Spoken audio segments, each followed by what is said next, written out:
Show started. I got jokes later. I brought in a very special host, actually a good friend of mine. His comedy now is known all across the globe, right?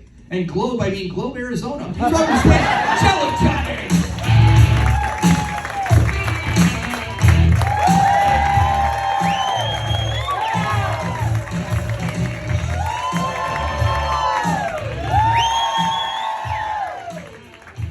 Woo! This went 1990s Hulk Hogan on y'all. Yeah, brother. Oh man, I missed the 90s. Anybody grow up during that era? Woo! Yeah, man, we had dial-up internet. Remember that? I think Hot Pockets debuted somewhere in the middle. Right? We still got whoopins. Anybody remember whoopins? Oh, you're my kind of people. That's right. My parents were a different breed, man. You know what I'm saying? My brother and I had a little mother that was a little Greek lady, 5'2". Right? Cute little lady, right? Oh, straight off the boat. Malaka. Yes! Fata yummy style over there. Okay. You don't want to know what that means. But yeah, little Greek lady, she was cute. She was the nicest lady in the world, right? Until my older brother, Frank, 6 foot something, pissed her off. Now we're sitting at the dinner table. I'm diving down on my mac and cheese. I'm having a good time. Here's Frank pushing the buttons. Now, if you ever have parents that, put the fear of God in you, it was definitely my mom and dad. Yeah, when they were casting for the Incredible Hulk, they used my mom's anger. Because all she had to do to flip a solid oak table on top of Frank was one hand. Boom! And here I am, like all 5 or 6 years old, and I'm like, you killed Frankie! And my mom turns to me and goes, and if you keep messing around, you're next. My dad, Pops, rest his soul, man. We always thought he was one of the good fellas. Like, we legit thought he was Tony Soprano. If you made him angry, he would come up to you and be like, heard you didn't go to school today, huh? Like, yeah, Pops, I'm sorry, man. I just didn't feel good. You're not going to feel good tomorrow either.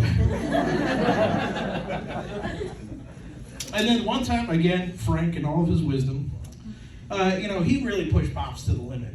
And my brother goes, well, I know you can't hit me, Pops.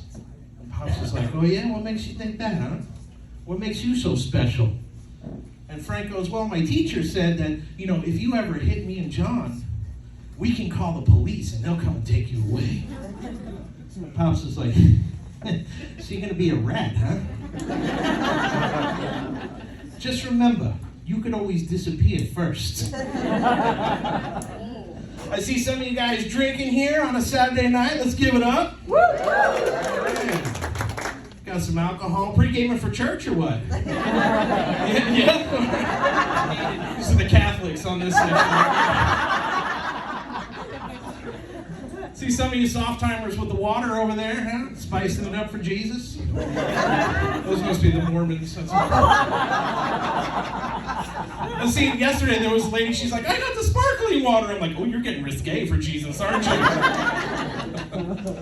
love it, man. It's good. But hey, I got some sins to confess, man. Tomorrow when I go to church, man, I got some road rage.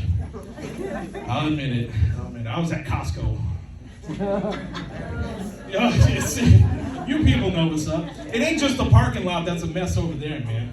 I got a little 4-year-old kid. I had to throw him in the car. People trying to run him over. You know what I'm saying? He's like, Daddy, those people over there almost hit me. I'm like, I know, buddy. It's all right. Then he's yelling at me. He's like, would you guys open your eyes? And I'm like, who are you talking to? And he's like, those people with their eyes closed, man. They're pushing the car, running into things. I'm like, oh, no, they're just Asian, buddy. That's just their thing.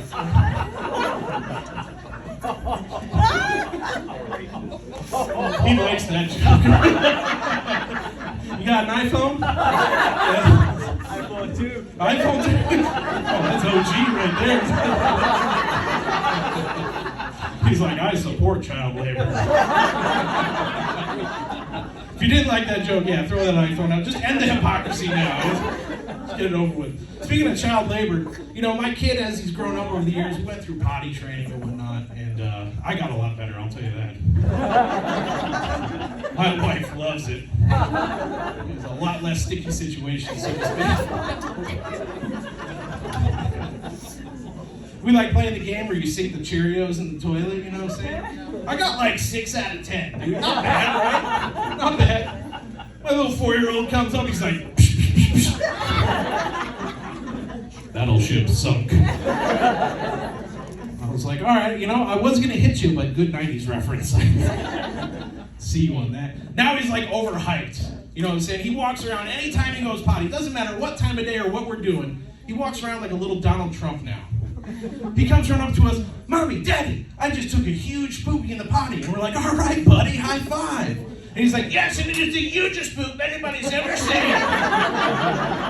So huge. It is so bigly, it fills the entire bowl. The smell is so tremendous. So tremendous, it'll waft all the way to the White House. Don't even wake up Sleepy Joe. Guaranteed. Fake news won't report it. Look at him back there. Mikey, we're eating dinner. Doesn't matter. We're talking about me. Anyways, folks, I'm glad you're hyped up. We actually have a great show for you tonight. A bunch of wonderful talent here, local to Arizona, and even somebody that travels across the nation. So I, without further ado, would like to introduce your first comic. He is now your new black friend. Please welcome to the stage, Kubari!